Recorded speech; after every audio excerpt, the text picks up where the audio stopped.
তায়েফ শহরে বিশ্বনবী কালিমার দাওয়াত দিতে গেল, কিন্তু তায়েফের ছেলেরা, তায়েফের লোকেরা বিশ্বনবীর দাওয়াত কবুল করে না। বিশ্বনবীর দাওয়াত তায়েফের লোকেরা কবুল করে না। বিশ্বনবীর দাওয়াতকে, বিশ্বনবীর এই কালিমার দাওয়াতকে তারা রিজেক্ট করেছে। বিশ্বনবীকে পাথর মেরেছে, বিশ্বনবী রক্তাক্ত হয়েছে, বিশ্বনবীকে আঘাত করা হয়েছিল। বিশ্বনবী রক্তাক্ত। সাইয়েদানা যায়েদ রাদিয়াল্লাহু তাআলা আনহু কুয়া থেকে পানি নিয়ে এসে বিশ্বনবীর রক্তগুলো পরিষ্কার করে দেয়। বিশ্বনবীর গায়ের উপর পানি ঢেলে দিয়ে বিশ্বনবীর গা থেকে রক্তগুলো মুছে দেয়। আর বিশ্বনবী কান্না করে। আহা, বিশ্বনবী কাঁদে। শুনতেছেন? বিশ্বনবী কি করে? কাঁদে। কার জন্য কাঁদে? নিজের জন্য। আসছিল তায়েফের মানুষদেরকে জাহান্নামের মায়ের থেকে বাঁচানোর জন্য। তায়েফের মানুষদেরকে জাহান্নামের মায়ের থেকে বাঁচানোর জন্য বিশ্বনবী এসেছিল, ঠিক কিনা? কিন্তু তারা বিশ্বনবীর দাওয়াতকে কবুল করে নাই, উল্টা আরো বিশ্বনবীকে আঘাত করেছে। সাইয়েদানা যায়েদ রাদিয়াল্লাহু তাআলা আনহু বিশ্বনবীকে সান্ত্বনা দিয়ে বলেন, নবী আপনি কাঁদবেন না। হামলাতুল জিবাল, পাহাড় রক্ষী ফেরেশতারা বিশ্বনবীর কাছে এসে বলে, ইয়া রাসূলুল্লাহ, ইয়া হাবিবাল্লাহ, আপনি শুধু একবার আমাদেরকে অর্ডার দেন। এই যে দেখা যায় দুইটা পাহাড়, দুইটা পাহাড়ের মাঝখানে গিরিপথ, এই দুইটা পাহাড়কে দুই দিক থেকে আমি এমন ভাবে চাপ দেব, তায়েফের সব মানুষকে আমি ধ্বংস করে দিব। আল্লাহু আকবার। আপনি শুধু একবার অর্ডার দিয়ে দেখেন। বিশ্বনবী বলেন, না না জিব্রাইল, তুমি তাদেরকে ধ্বংস করে দিও না। হয়তো তারা কালিমা পড়ে নাই, কিন্তু তাদের ভবিষ্যৎ প্রজন্ম থেকে কেউ না কেউ কালিমা পড়ে মুসলমান হয়ে যাবে। সুবহানাল্লাহ। বিশ্বনবী প্রতিশোধ নেন না। বিশ্বনবীর গায়ের উপর আঘাত আসছে, এজন্য বিশ্বনবী কখনোই প্রতিশোধ নেন না, ক্ষমা করে দিতেন, সব সময় ক্ষমা করে দিতেন। কিন্তু ইসলামের বিরুদ্ধে যে কঠোর অবস্থান নেয় তাদের বিরুদ্ধে বিশ্বনবী জিহাদ ঘোষণা করতেন, ঠিক কিনা? বিশ্বনবী সাইয়েদানা জিব্রাইলকে বললেন, না ওদেরকে মেরো না। বিশ্বনবী কান্না করতেছে, বিশ্বনবীর মনটা বড় খারাপ। তায়েফের লোকদেরকে দাওয়াত দিতে এসেছিল, কিন্তু তারা দাওয়াত কবুল করে নাই। বিশ্বনবী প্রচন্ড মন খারাপ নিয়ে বিশ্বনবী নামাজের মধ্যে দাঁড়িয়ে গেলেন। নামাজের মধ্যে বিশ্বনবী তেলাওয়াত করতেছে, পাশ থেকে হঠাৎ করে একদল জিন বিশ্বনবীর পাশ দিয়ে চলে যাচ্ছিল। সুবহানাল্লাহ। একদল জিন বিশ্বনবীর পাশ দিয়ে চলে যাচ্ছিল, আর বিশ্বনবীর কোরআন তেলাওয়াত শুনে থমকে দাঁড়ায়। কিরে, এত সুন্দর কোরআন তেলাওয়াত কে করে? এই লোকটা কে? জিনেরা খোঁজ খবর নিয়ে দেখে এটা বিশ্বনবী। সুবহানাল্লাহ। এরপরে জিনেরা তাদের জায়গায় তারা চলে গেল, তাদের এলাকায় তারা চলে গিয়ে বলে, ইন্না সামি'না কুরআনান আজাবা, নিশ্চয় আমরা এমন আজীব কোরআন তেলাওয়াত শুনেছি। এই তেলাওয়াত কোনো সাধারণ মানুষের তেলাওয়াত নয়, এই তেলাওয়াত কোনো মানুষের বানানো আয়াত নয়, আয়াত কোনো সাধারণ মানুষের আয়াত নয়, আয়াতটা বড় আজীব আয়াত। ইয়াহদি ইলার রুশদি, এই আয়াত মানুষকে হেদায়েতের দিকে পথ দেখায়। এজন্য এই কোরআন তেলাওয়াত শুনে, বিশ্বনবীর কণ্ঠে মধুর কোরআন তেলাওয়াত শুনে আমরা সবাই কালিমা পড়ে মুসলমান হয়ে গেলাম। সুবহানাল্লাহ। জিনেরা সবাই মুসলমান হয়ে গেল। সূরাতুদ দুহা, এই সূরাটা কোরআনের 30তম পারায় অবস্থিত, অনেকের পরিচিত একটা সূরা সূরাতুদ দুহা। প্রায় আমরা নামাজে তেলাওয়াত করে থাকি, অদ-দুহা ওয়াল লাইলি ইযা সাজা। অনেকের এই সূরাটা মুখস্থ আছে, প্রায় আমরা শুনে থাকি। কিন্তু এই সূরার ভিতরে আল্লাহ তাআলা আমাদেরকে কি মেসেজ দিয়েছেন অনেকেই এটা জানি না। জানার দরকার আছে না নাই? আছে। এই সূরাটা নাজিল হওয়ার পেছনে একটা ব্যাকগ্রাউন্ড আছে। সেটা হলো বিশ্বনবী সাল্লাল্লাহু আলাইহি ওয়াসাল্লাম যখন বিশ্বনবী সাল্লাল্লাহু আলাইহি ওয়াসাল্লামের উপর ওহী নাজিল হতে শুরু করলো, বিশ্বনবী এই ওহীর আয়াতগুলো, আল্লাহ তাআলার বাণীগুলো মানুষের ধারে ধারে মানুষের নিকট পৌঁছে দিতে লাগলেন। যাই নাজিল হয় আল্লাহ তাআলার পক্ষ থেকে বিশ্বনবী পৌঁছে দেন। কারণ বিধানটা কার? আল্লাহর। ইয়া আইয়ুহার রাসূলু বাল্লিগ, হে আমার রসুল, আমার পক্ষ থেকে যাই নাজিল হয় তুমি পৌঁছে দাও। আল্লাহর বিধান, এখানে অবহেলা করার কোনো সুযোগ নাই। তো বিশ্বনবী সাল্লাল্লাহু আলাইহি ওয়াসাল্লাম পৌঁছে দিতে লাগলেন। সকালে যা নাজিল হয় মানুষের নিকট পৌঁছে দেন, বিকালে নাজিল হয় মানুষের নিকট পৌঁছে দেন, রাতে নাজিল হয় মানুষের ধারে ধারে। বিশ্বনবী সাল্লাল্লাহু আলাইহি ওয়াসাল্লাম এই কোরআনের আয়াতগুলো, আল্লাহ তাআলার বিধানগুলো মানুষের নিকট পৌঁছে দিতে লাগলেন। কিন্তু কি অবাক করা কাণ্ড, হঠাৎ আল্লাহ তাআলার পক্ষ থেকে আর কোনো ওহী নাজিল হয় না বিশ্বনবীর উপর, আর কোনো নতুন আয়াত কোনো নাজিল হয় না। বিশ্বনবী তো একটু হতাশ হয়ে পড়লেন, কি ব্যাপার, আর নতুন কোনো ওহী কেন নাজিল হচ্ছে না? আল্লাহ তাআলা কি আমার উপর রেগে গেল? আল্লাহ তাআলা কি আমার উপর অসন্তুষ্ট হলো? তিনি কি আমার উপর অসন্তুষ্ট? বিশ্বনবী একটু হতাশ হয়ে পড়লেন। অনেকেই মক্কার কাফেররা, মুশরিকরা বিশ্বনবীকে গালিগালাজ করতে শুরু করলো যে মুহাম্মদের আল্লাহ মুহাম্মদকে ভুলে গেছে। নাউজুবিল্লাহ বলেন। মুহাম্মদের আল্লাহ মুহাম্মদকে ভুলে গিয়েছে। বিশ্বনবীর চাচি সে মুহাম্মদকে বলতেছে, কি মুহাম্মদ, তোমার শয়তানটা তোমার নিকট আসে না? শয়তান দ্বারা এখানে তিনি জিব্রাইলকে উদ্দেশ্য করেছিলেন যে তোমার জিব্রাইল কি তোমার নিকট আর আসে না? এরকম সবাই গালমন্দ করতে লাগলো। কিন্তু বিশ্বনবীও একটু একটু হতাশ হয়ে পড়লেন। আসলে ওহী কেন আসতেছে না? কোনো বর্ণনা পাওয়া যায় 1 মাস, কোনো বর্ণনা পাওয়া যায় 2 মাস, এমনকি 6 মাস বর্ণনা পাওয়া যায় বিশ্বনবীর উপর আল্লাহ তাআলার পক্ষ থেকে কোনো নতুন কোনো ওহী নাজিল হচ্ছে না।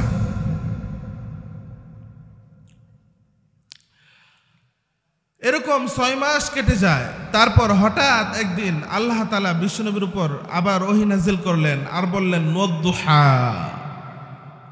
ওয়াদ-দুহা, সকালের সূর্য কিরণের শপথ। আল্লাহ তাআলা বললেন ওয়াদ-দুহা, সকালের সূর্য কিরণের শপথ। আল্লাহ তাআলা আলোর শপথ কাটলেন আর বললেন ওয়াদ-দুহা। দোহা মানে হলো আলো। দোহা মানে কি? আলো, প্রভাতের আলো। আলো আমাদের জীবনে আলোর দরকার আছে না নাই? আছে। এই যে আমরা একজন আরেকজনকে দেখতেছি, আলো না থাকলে দেখতে পারতাম? দেখতে পারতাম না।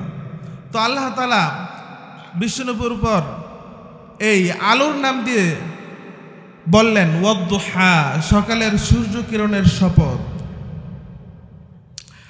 সব জায়গায় আলোর দরকার আছে। আল্লাহ তাআলা আবার এই কোরআনকেও আলো বলেছেন। কোরআনকে কি বলেছে? আলো। কিতাবুন আনজালনাহু ইলাইকা লিতুখরিজান নাসা মিনাজ যুলুমাতি ইলান নূর। সুবহানাল্লাহ। আল্লাহ তাআলা বলেন, আমি এই কোরআনকে নাজিল করেছি মানুষকে অন্ধকার থেকে আলোর পথে নেওয়ার জন্য। আবার বিশ্বনবী আল্লাহ তাআলার কাছে আলো চাইতেন। বিশ্বনবী আল্লাহর কাছে ফরিয়াদ করতেন, আল্লাহ আমার ডানে আলো দাও, আমার বায়ে আলো দাও, আমার সামনে আলো দাও, আমার পিছনে আলো দাও, আমার শরীরের ভিতর আলো দাও, আমার হাড্ডির ভিতর তুমি আলো দাও, আমার জন্য তুমি আলো দাও। সুবহানাল্লাহ। আলোর সব সময় দরকার। তো আল্লাহ তাআলা বললেন ওয়াদ-দুহা, সকালের সূর্য কিরণের শপথ। 2 নম্বরে আল্লাহ তাআলা বললেন ওয়াল-লাইলি ইযা সাজা, রাত্রির শপথ, যখন রাত্রিটা নিঝুম হয়, নিস্তব্ধ। আল্লাহ তাআলা বললেন ওয়াদ-দুহা ওয়াল-লাইলি ইযা সাজা, সকালের সূর্য কিরণের শপথ, নিঝুম নিস্তব্ধ রাত্রিবেলার শপথ, আলো আর অন্ধকারের শপথ করে আমি আল্লাহ বলছি, মা ওয়াদ্দাআকা রাব্বুকা ওয়া মা ক্বালা, আপনার প্রভু আপনার উপর অসন্তুষ্ট হন নাই, আপনারে ভুলে যায় নাই। সুবহানাল্লাহ। আল্লাহ তাআলা আলো আর অন্ধকারের শপথ করে বললেন, আপনার প্রভু আপনাকে ভুলে যায় নাই, আপনার উপর অসন্তুষ্ট হন নাই। প্রথমে আলোর কথা বললেন, তারপর অন্ধকারের কথা বললেন। তার মানে বোঝা গেল কি, আলোরও দরকার আছে, অন্ধকারেরও দরকার আছে। একটু চিন্তা করে বলুন তো, সব সময় যদি আলো থাকে তাহলে ভাল লাগবে? সব সময় যদি আলো থাকে, বছরের 365টা দিনই যদি আলো থাকে তাহলে ভাল লাগবে? বাজার সদাই করতে হবে না? ক্ষেত খামারে যেতে হবে তো। আবার যদি অন্ধকার না থাকে তাহলে ঘুমাইবেন কিভাবে? তার মানে আলোরও দরকার আছে, অন্ধকারের দরকার আছে। এটা দিয়ে আল্লাহ তাআলা বুঝাতে চাইলেন বিশ্বনবীকে যে হে নবী, ওহির যেমনিভাবে দরকার আছে ঠিক তেমনিভাবে মাঝে মাঝে ওহি বন্ধ রেখে আপনাকে বিশ্রাম দেওয়ারও দরকার আছে, ঠিক কিনা? ওহিরও দরকার আছে, মাঝে মাঝে বিশ্রাম দেওয়ারও দরকার আছে। কারণ সব সময় ওহি নাজিল হলে আপনার ভালো লাগবে না। সব সময় যদি ওহি নাজিল হয় তাহলে আপনার ভালো লাগবে না। কারণ এই ওহির একটা পাওয়ার আছে। ওহির একটা কি আছে? পাওয়ার আছে। এই কোরআনের একটা পাওয়ার আছে। আল্লাহ তাআলা বলেন এটা কওলান সাকিলা, very heavy and weighty word. এটা অনেক ওজনওয়ালা কথা, অনেক ওজনওয়ালা কথা। এটার এই কোরআনটা যদি পাহাড়ের উপর নাজিল হতো, পাহাড়গুলো দুমড়ে মুচড়ে টুকরো টুকরো হয়ে খান খান হয়ে যেত। সুবহানাল্লাহ।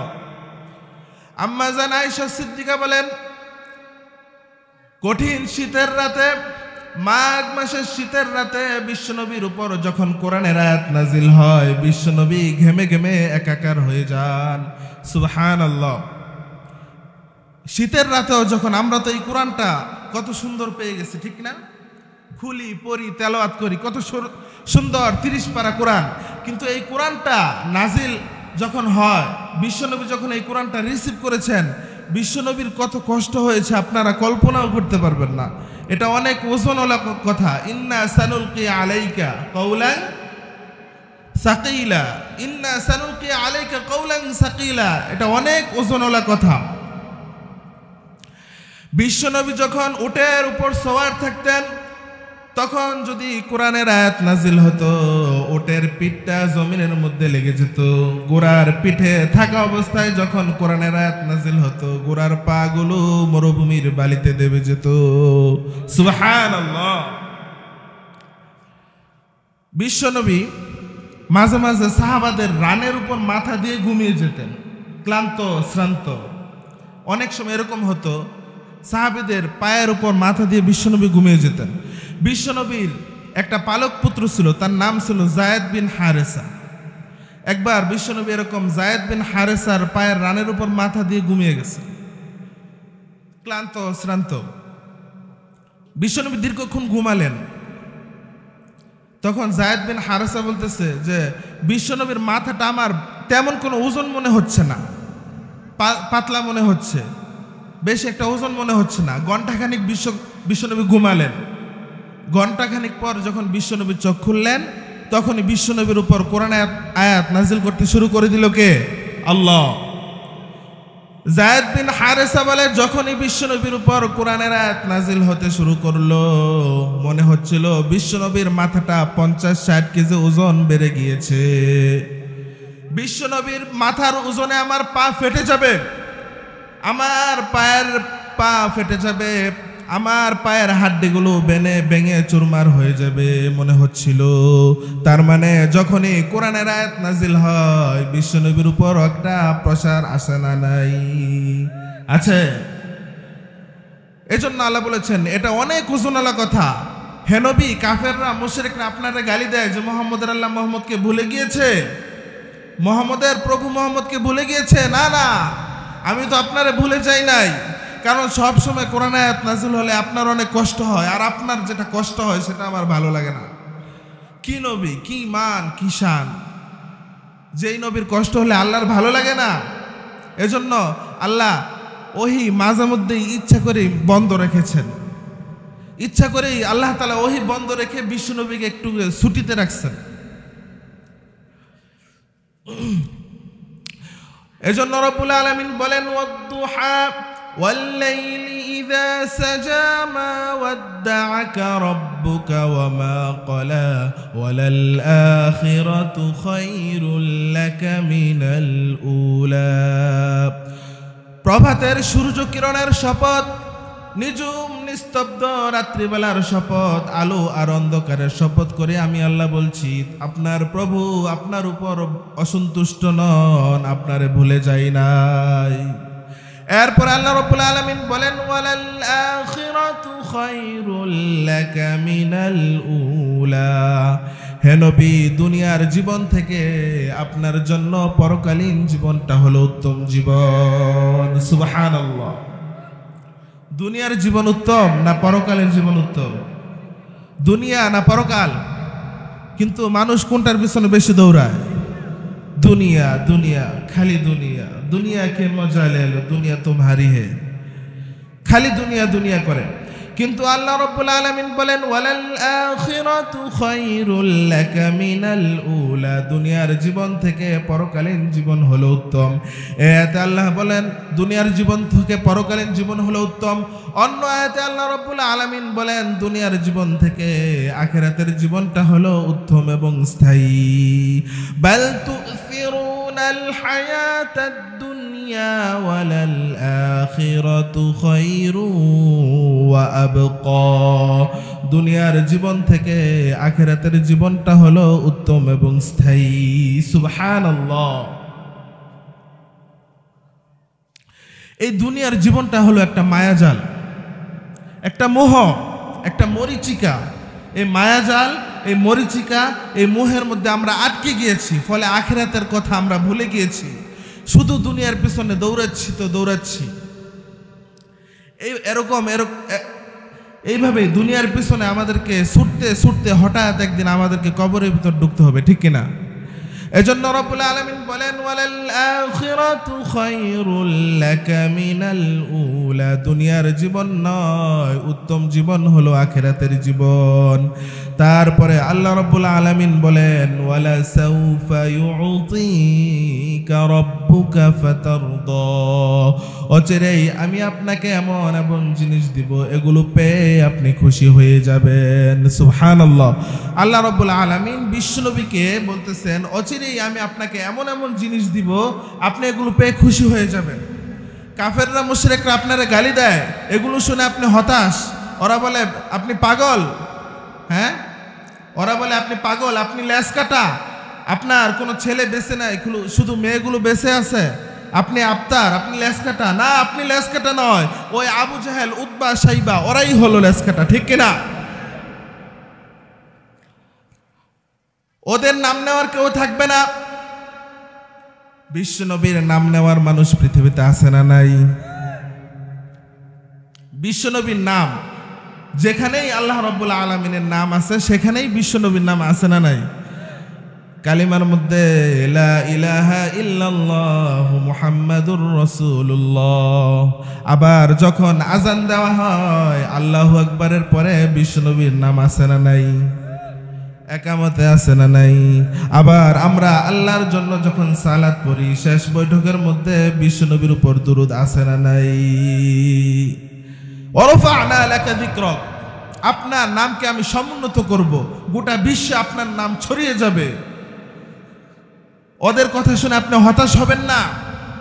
অচিরেই আমি আপনাকে এমন এমন জিনিস দেব, এগুলো পেয়ে আপনি খুশি হয়ে যাবেন।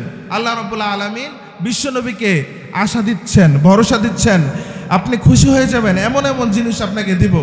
বিশ্বনবীকে আল্লাহ তাআলা খুশি করেছেন। কিভাবে খুশি করেছেন জানতে চান? শুনবেন শুনবেন বিশ্বনবীকে আল্লাহ তাআলা কিভাবে খুশি করেছেন? দেখেন বিশ্বনবীকে আল্লাহ তাআলা কেমনে খুশি করেন। বিশ্বনবী যখন নবুয়ত লাভ করলো তখন গোপনে গোপনে মানুষের নিকট এই কালিমার দাওয়াত পৌঁছে দিতে লাগলেন। আর পুরো মক্কা শহরটা বিশ্বনবী সবাইকে দেখে বিশ্বনবী ঘেঁটে ফেললেন যে এই মক্কা শহরে যদি আমার ইসলামের দাওয়াত পৌঁছাতে হয় তাহলে 2 জনের 1 জন লোক আমার চাই, 2 জনের 1 জনকে আমার চাই। এজন্য বিশ্বনবী শেষ রাত্রে তাহাজ্জুদের নামাজ পড়ে আল্লাহর কাছে কান্নাকাটি করে দোয়া করেন, আল্লাহ এই মক্কার জমিনে আমি যদি কালিমার দাওয়াত পৌঁছে দিতে চাই, এই কালিমার দাওয়াতকে শক্ত অবস্থানে পৌঁছে দিতে হলে 2 জন লোকের 1 জন লোককে আমার চাই। একজন হলো আবু জাহেল, একজন কেনা আবু জাহেল। আবু জাহেলের জন্য আল্লাহ তাআলার কাছে বিশ্বনবী দোয়া করলেন। আরেকজন হলো ওমর ইবনুল খাত্তাব। সুবহানাল্লাহ পড়েন। আল্লাহ তাআলা কার জন্য দোয়াটা কবুল করলেন? আবু জাহেলের জন্য কবুল করছে? আবু জাহেলের জন্য রয়েছে ঘৃণা। যেখানে আবু জাহেলের বাড়ি ওইখানে সৌদি সরকার এখন ল্যাট্রিন বানায় রাখছে, ল্যাট্রিন, ঘৃণার প্রতীক। তার মানে যারাই ওইখানে হজ করতে যাবে আবু জাহেলের বাড়িতে যায় যেন সব বড়াই দিতে পারে। ওর জন্য রয়েছে সারা বিশ্ববাসীর ঘৃণা। আবু জাহেলের চোখের সামনে পর্দা ছিল, ও পর্দাটা উঠায় আসে, আল্লাহ ভালো জিনিসটা দেখতে চায় না, ওর মনের মধ্যে পর্দা। ওমরে ফারুক রাদিয়াল্লাহু তাআলা আনহু রাগী ছিলেন, কিন্তু সত্য প্রকাশে, সত্যের ব্যাপারে তিনি ছিলেন আপোষহীন। যেখানেই তিনি সত্য দেখতেন সত্য মেনে নিতেন, কখনো কার্পণ্য করতেন না, সত্য দেখলেই উনি মেনে নিতেন। এটা জাহিলি যুগেও এই ওমর রাদিয়াল্লাহু তাআলা আনহুর মধ্যে এই স্বভাবটা ছিল। বিশ্বনবী দোয়ার কারণে আল্লাহ তাআলা ওমরের জন্য দোয়াটা কবুল করলেন, কিন্তু বিশ্বনবী তখনও জানে না। হঠাৎ একদিন দেখলেন ওমরে ফারুক রাদিয়াল্লাহু তাআলা আনহু নাঙ্গা তলোয়ার নিয়ে বিশ্বনবীকে মারার জন্য ছুটে আসছে। বিশ্বনবীর চাচা বিশ্বনবীকে বলেন, ইয়া রাসূলুল্লাহ, ইয়া হাবিবাল্লাহ, তাড়াতাড়ি আপনি পালিয়ে যান, ওই যে দেখা যায় ওমর নাঙ্গা তলোয়ার নিয়ে আপনাকে মারার জন্য আসতেছে। বিশ্বনবী বলেন, না না, আমার তো মনে হচ্ছে ওই যে তাহাজ্জুদের নামাজ পড়ে আমি আল্লাহ তাআলার কাছে দোয়া করেছি, ওই দোয়াটা আজকে কবুল হতে শুরু হয়েছে। চাচা সরে যান, সাহাবাদেরকেও সরে যেতে বলেন, ওমরকে আসতে দেন। ওমর রাদিয়াল্লাহু তাআলা আনহু আসলেন। ওমর রাদিয়াল্লাহু তাআলা আনহু বিশ্বনবীর কাছে আসার পরে তলোয়ারটা রেখে দিয়ে হাতটা উঁচু করে তিনি সাক্ষ্য দিতে শুরু করলেন, আশহাদু আল্লা ইলাহা ইল্লাল্লাহ ওয়া আশহাদু আন্নাকা মুহাম্মাদুর রাসূলুল্লাহ। সুবহানাল্লাহ। মারার জন্য আইছিল, কিন্তু আয়েশা কি করছে? কালিমা পড়ছে। এটাই বিশ্বনবীর দোয়ার পাওয়ার, বিশ্বনবীর দোয়ার মুজিজা। ওমর রাদিয়াল্লাহু তাআলা আনহুর মতো মানুষ নাঙ্গা তলোয়ার নিয়ে আসছিল মারতে, কিন্তু বিশ্বনবীকে যখন দেখেছে আর তার বুকের মধ্যে সাহস হয় না, তিনি তলোয়ারটা রেখে দিয়ে কালিমা পড়া শুরু করে দিয়েছে। সুবহানাল্লাহ। ঝিনুকের ভিতর লুকিয়ে থাকে যেমন মতি, ঝিনুকের ভেতর লুকিয়ে থাকে যেমন মতি, কালমা শাহাদাতে আছে আল্লাহর জ্যোতি, কালমা শাহাদাতে আছে আল্লাহর জ্যোতি। সুবহানাল্লাহ। বলেন, ওয়ালা সাউফা ইউতিকা রাব্বুকা ফাতারদা, অচিরে আমি এমন এমন জিনিস আপনাকে দিব, এগুলো পেয়ে আপনি খুশি হয়ে যাবেন গো নবী। ওমর রাদিয়াল্লাহু তাআলা আনহুর ইসলাম গ্রহণ করার কারণে বিশ্বনবীর মনটা খুশি হয়ে গেল। দেখছেন কেমনে খুশি করে, কেমনে বিশ্বনবীকে খুশি করে, দেখছেন? আরো আছে, দেখেন। এরপরে বিশ্বনবী তায়েফে দাওয়াত দিতে গেলেন, কালিমার দাওয়াত। মক্কা থেকে 70-75-80 কিলোমিটার দূরে তায়েফ শহরে বিশ্বনবী কালিমার দাওয়াত দিতে গেল, কিন্তু তায়েফের লোকেরা বিশ্বনবীর দাওয়াত কবুল করে না। বিশ্বনবীর দাওয়াত তায়েফের লোকেরা কবুল করে না। বিশ্বনবীর এই কালিমার দাওয়াতকে তারা রিজেক্ট করেছে। বিশ্বনবীকে পাথর মেরেছে, বিশ্বনবী রক্তাক্ত হয়েছে, বিশ্বনবীকে আঘাত করা হয়েছিল। বিশ্বনবী রক্তাক্ত। সাইয়েদানা যায়েদ রাদিয়াল্লাহু তাআলা আনহু কুয়া থেকে পানি নিয়ে এসে বিশ্বনবীর রক্তগুলো পরিষ্কার করে দেয়। বিশ্বনবীর গায়ের উপর পানি ঢেলে দিয়ে বিশ্বনবীর গা থেকে রক্তগুলো মুছে দেয়, আর বিশ্বনবী কান্না করে। আহা, বিশ্বনবী কাঁদে। শুনতেছেন? বিশ্বনবী কি করে? কাঁদে। কার জন্য কাঁদে? নিজের জন্য। আসছিল তায়েফের মানুষদেরকে জাহান্নামের মায়ের থেকে বাঁচানোর জন্য। তায়েফের মানুষদেরকে জাহান্নামের মায়ের থেকে বাঁচানোর জন্য বিশ্বনবী এসেছিল, ঠিক কিনা? কিন্তু তারা বিশ্বনবীর দাওয়াতকে কবুল করে নাই, উল্টা আরো বিশ্বনবীকে আঘাত করেছে। সাইয়েদানা যায়েদ রাদিয়াল্লাহু তাআলা আনহু বিশ্বনবীকে সান্ত্বনা দিয়ে বলেন, নবী আপনি কাঁদবেন না। হামলাতুল জিবাল, পাহাড় রক্ষী ফেরেশতারা বিশ্বনবীর কাছে এসে বলে, ইয়া রাসূলুল্লাহ, ইয়া হাবিবাল্লাহ, আপনি শুধু একবার আমাদেরকে অর্ডার দেন। এই যে দেখা যায় দুইটা পাহাড়ের মাঝখানে গিরিপথ, এই দুইটা পাহাড়কে দুই দিক থেকে আমি এমন ভাবে চাপ দেব, তায়েফের সব মানুষকে আমি ধ্বংস করে দিব। আল্লাহু আকবার। আপনি শুধু একবার অর্ডার দিয়ে দেখেন। বিশ্বনবী বলেন, না না জিব্রাইল, তুমি তাদেরকে ধ্বংস করে দিও না।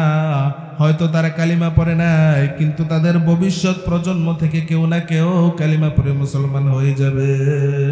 সুবহানাল্লাহ। বিশ্বনবী প্রতিশোধ নেন না। বিশ্বনবীর গায়ের উপর আঘাত আসছে, এজন্য বিশ্বনবী কখনোই প্রতিশোধ নেন না, ক্ষমা করে দিতেন, সব সময় ক্ষমা করে দিতেন। কিন্তু ইসলামের বিরুদ্ধে যে কঠোর অবস্থান নেয় তাদের বিরুদ্ধে বিশ্বনবী জিহাদ ঘোষণা করতেন, ঠিক কিনা? বিশ্বনবী সাইয়েদানা জিব্রাইলকে বললেন, না ওদেরকে মেরো না। বিশ্বনবী কান্না করতেছে, বিশ্বনবীর মনটা বড় খারাপ। তায়েফের লোকদেরকে দাওয়াত দিতে এসেছিল, কিন্তু তারা দাওয়াত কবুল করে নাই। বিশ্বনবী প্রচন্ড মন খারাপ নিয়ে বিশ্বনবী নামাজের মধ্যে দাঁড়িয়ে গেলেন। নামাজের মধ্যে বিশ্বনবী তেলাওয়াত করতেছে, পাশ থেকে হঠাৎ করে একদল জিন বিশ্বনবীর পাশ দিয়ে চলে যাচ্ছিল। সুবহানাল্লাহ। একদল জিন বিশ্বনবীর পাশ দিয়ে চলে যাচ্ছিল, আর বিশ্বনবীর কোরআন তেলাওয়াত শুনে থমকে দাঁড়ায়। কিরে, এত সুন্দর কোরআন তেলাওয়াত কে করে? এই লোকটা কে? জিনেরা খোঁজ খবর নিয়ে দেখে এটা বিশ্বনবী। সুবহানাল্লাহ। এরপরে জিনেরা তাদের জায়গায় তারা চলে গেল, তাদের এলাকায় তারা চলে গিয়ে বলে, ইন্না সামি'না কুরআনান আজাবা, নিশ্চয় আমরা এমন আজীব কোরআন তেলাওয়াত শুনেছি। এই তেলাওয়াত কোনো সাধারণ মানুষের তেলাওয়াত নয়, এই তেলাওয়াত কোনো মানুষের বানানো আয়াত নয়, আয়াত কোনো সাধারণ মানুষের আয়াত নয়, আয়াতরা বড় আজীব আয়াত। ইয়াহদি ইলার রুশদি, এই আয়াত মানুষকে হেদায়েতের দিকে পথ দেখায়। এজন্য এই কোরআন তেলাওয়াত শুনে, বিশ্বনবীর কণ্ঠে মধুর কোরআন তেলাওয়াত শুনে আমরা সবাই কালিমা পড়ে মুসলমান হয়ে গেলাম। সুবহানাল্লাহ। জিনেরা সবাই মুসলমান হয়ে গেল। বিশ্বনবী তখনও জানতেন না জিনেরা যে মুসলমান হয়েছে। নামাজ শেষ করে বিশ্বনবী বসার পরে আল্লাহ তাআলা জিব্রাইল মারফত বিশ্বনবীকে জানিয়ে দেয়, হে নবী, এসেছিলেন দাওয়াত দেওয়ার জন্য, তারা দাওয়াত কবুল করে নাই তো কি হয়েছে? তায়েফের লোকেরা দাওয়াত কবুল করে নাই তো কি হয়েছে? আপনার মধুর কণ্ঠের কোরআন তেলাওয়াত শুনে অদৃশ্য জগতের একটা প্রাণী জিন জাতি সবাই কালিমা পড়ে মুসলমান হয়ে গিয়েছে গো নবী। সুবহানাল্লাহ। বিশ্বনবীর মনটা আবার ভালো হয়ে গেছে। ওয়ালা সাউফা ইউতিকা রাব্বুকা ফাতারদা, অচিরে আমি এমন এমন জিনিস আপনাকে দিব, এগুলো পেয়ে আপনি খুশি হয়ে যাবেন। বিশ্বনবী এই জিনেরা যে মুসলমান হয়েছে এটা শুনে বিশ্বনবী আবার খুশি হয়ে গেল। তারপর আবার বিশ্বনবী আবার হতাশ, আবার মক্কার মধ্যে বসে কান্নাকাটি করতেছে। আল্লাহ তাআলার কাছে বলে, হে আল্লাহ, আগের জমানার উম্মতরা কারোরে তুমি হায়াত দিয়েছো 1000 বছর, কারোরে হায়াত দিয়েছো 1500 বছর, কিন্তু আমার উম্মতেরা হায়াত পেয়েছে মাত্র 60 থেকে 70 বছর, ঠিক কিনা? 60 থেকে 70 মধ্যে সব শেষ। বিষ্ণু বলেন, আমারু উম্মতি মা বাইনা 60 ইলা 70, আমার উম্মতের গড় বয়স হবে 60 থেকে 70, এর বেশি না। আজকে যদি বলা হয় এখানে হাত তোলার জন্য 100 বয়স আছে কেউ? 100 আছে কেউ? নাই। 90? একটু হাত তুললে ভালো হয়। আছে 90? নাই। 70 আছে? 70 আছে। হ্যাঁ 70 আছে। এই তো আমার পাশে বসে আছে 70।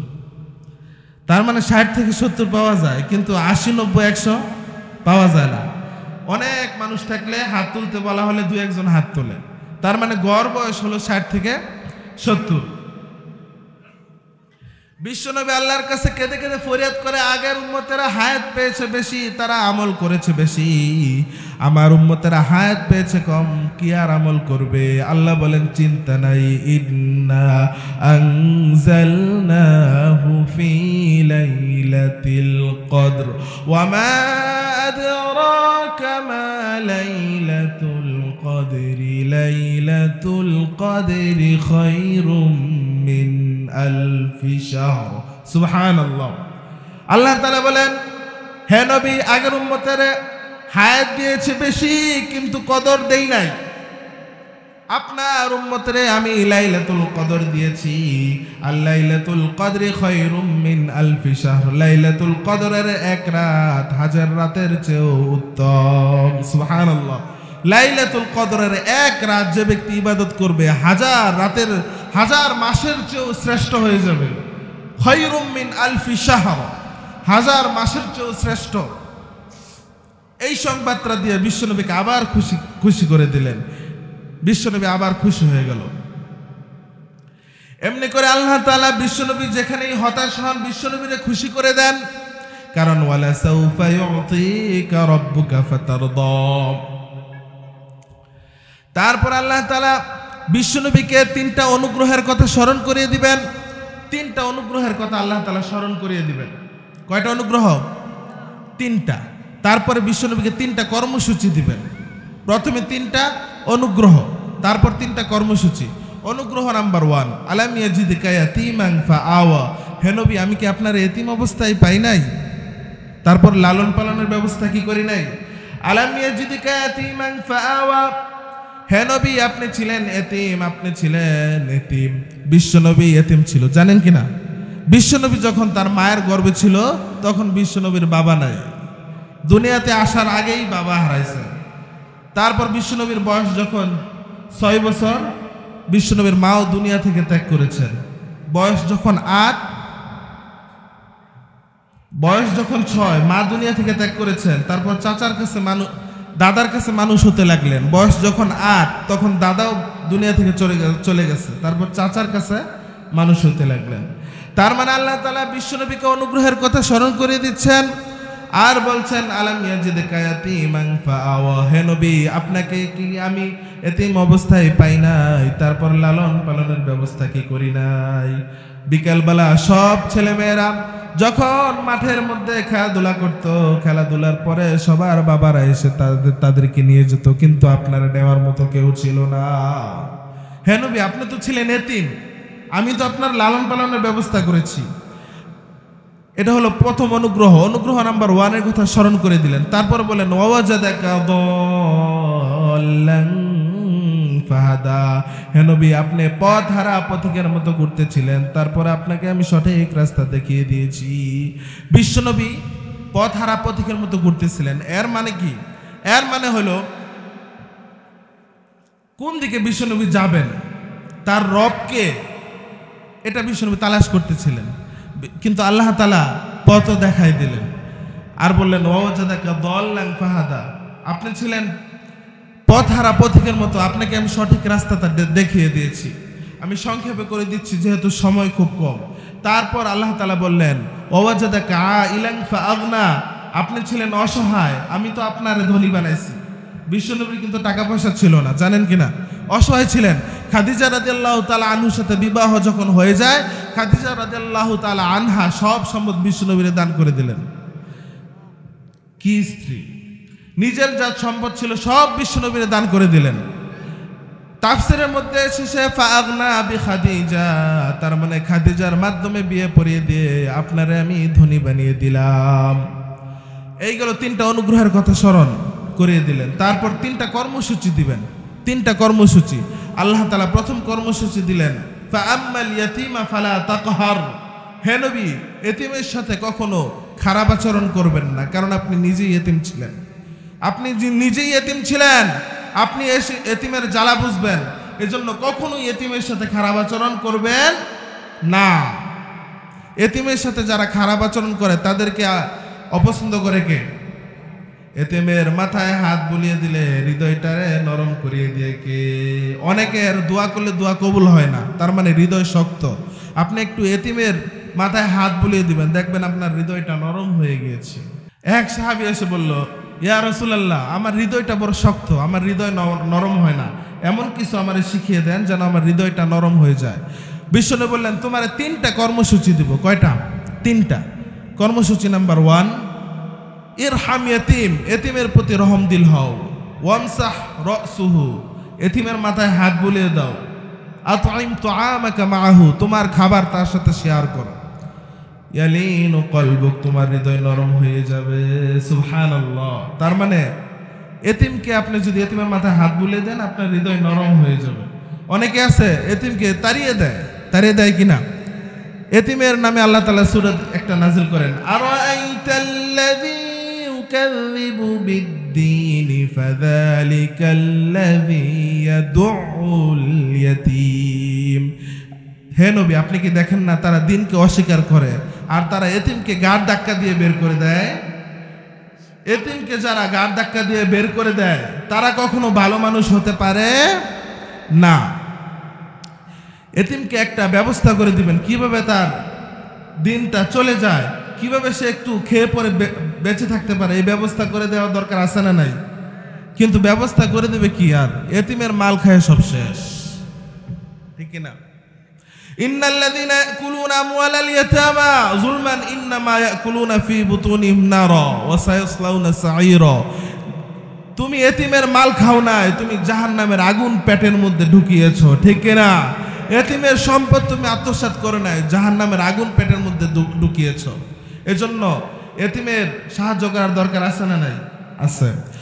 তারপর আল্লাহ তাআলা কর্মসূচি দিলেন, ওয়া আম্মাস সাইলা ফালা তানহার। হে নবী, ভিক্ষুককে কখনো তাড়িয়ে দিবেন না।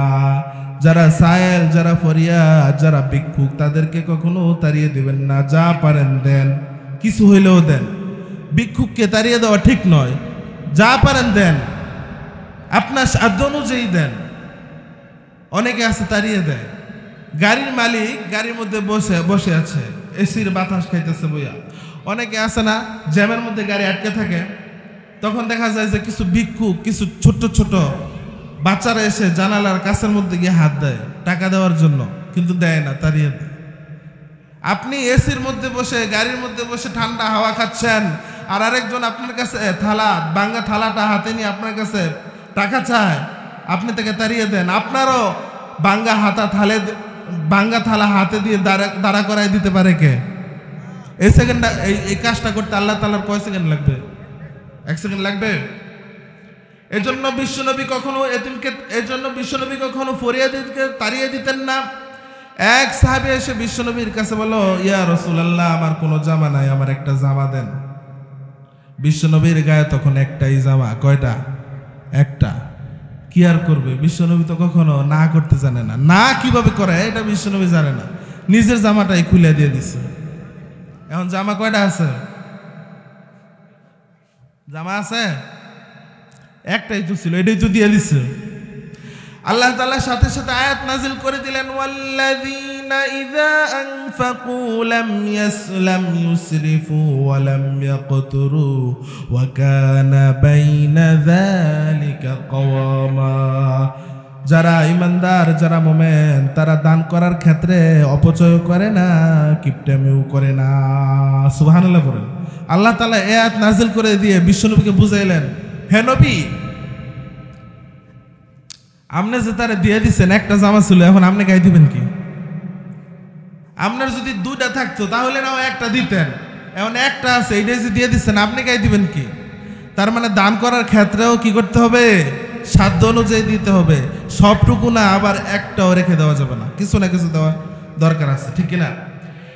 সব শেষে আল্লাহ তাআলা বলেন, ওয়া আম্মা বিনি'মাতি রাব্বিকা ফাহাদ্দিস। হে নবী, আপনার উপর যে অনুগ্রহগুলো আমি আপনাকে দিয়েছি, যে নেয়ামতগুলো আমি আপনাকে দিয়েছি, এগুলো প্রশংসা আপনি শুরু করে দেন।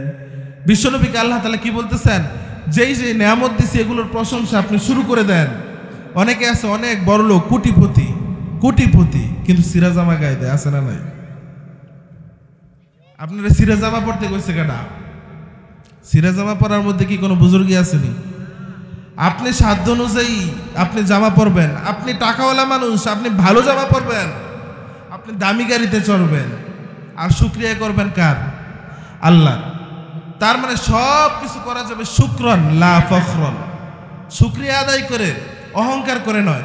আপনি টাকা পয়সার মালিক, আপনি বলবেন আল্লাহ তাআলা আমাকে অনেক টাকা পয়সা দিয়েছে, আমি ইনশাল্লাহ যাকাত দেওয়ার চেষ্টা করি, আল্লাহ তাআলা আমাকে যাকাত দেওয়ার তৌফিক দেয়, আমি চেষ্টা করি। এইভাবে বলবেন, ফখর করে নয়। গৌরব করে বলা যাবে না।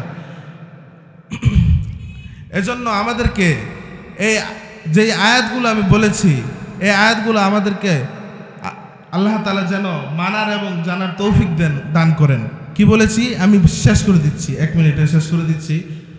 সর্বপ্রথম কি বলেছেন? বিশ্বনবীর উপর ওহী নাজিল বন্ধ ছিল, ওহী নাজিল করলেন আর বললেন আমি আপনার উপর অসন্তুষ্ট না, আমি আপনার উপর রেগে যাই নাই, কাফেরদের কথা আপনি শুনবেন না, আপনার উপর আমি রাগি নাই, অসন্তুষ্ট না, সবসময় ওহী নাজিল করলে আপনার কষ্ট হয়, এজন্য ওহী বন্ধ রেখে আপনার কিছুদিন ছুটিতে রাখছি। তারপর কি বললেন? ওয়ালাল আখিরাতু খায়রুল লাকা মিনাল উলা, দুনিয়া থেকে আখিরাত উত্তম। তারপর বললেন ওয়ালা সাউফা ইউতিকা রাব্বুকা ফাতারদা, হে নবী অচিরে এমন এমন জিনিস আপনাকে দিব, এগুলো পেয়ে আপনি খুশি হয়ে যাবেন। আপনার কিভাবে বিশ্বনবী খুশি হয়েছেন দেখছেন? কয়েকটা উদাহরণ দিছি না? যেখানেই বিশ্বনবী হতাশ সেখানেই বিশ্বনবীর আল্লাহ খুশি করে দেয়। তারপর 3টা কর্মসূচি। 1 নম্বর কর্মসূচি হলো, হে নবী আপনি ছিলেন এতিম, আমি আপনারে আশ্রয় দিয়েছি। তারপরে আপনি পথহারা পথিকের মতো ঘুরতেছিলেন, আপনারা আমি সঠিক রাস্তা দেখিয়ে দিয়েছি। ওয়াজাদাকা আইলান ফাগনা, আপনি ছিলেন অসহায় দরিদ্র, আপনারা আমি ধনী বানাইছি। তারপর বললেন কি? এতিমকে কখনো তাড়াই দিবেন না। আমরা এতিমকে তাড়িয়ে দিব? এতিমকে সাহায্য করব তো আজকে থেকে এতিমকে সাহায্য করার দরকার আছে। ভিক্ষুককে দাঁড়িয়ে যাওয়া যাবে? এতিমকেও না, ভিক্ষুককেও না। আর আমরা সব আল্লাহ তাআলা আমাদেরকে যেই নিয়ামত দিয়েছেন, এই নিয়ামতের শুকরিয়া আমরা আল্লাহ তাআলার কাছে আদায় করব, শুকরিয়া স্বরূপ, অহংকার করে নয়।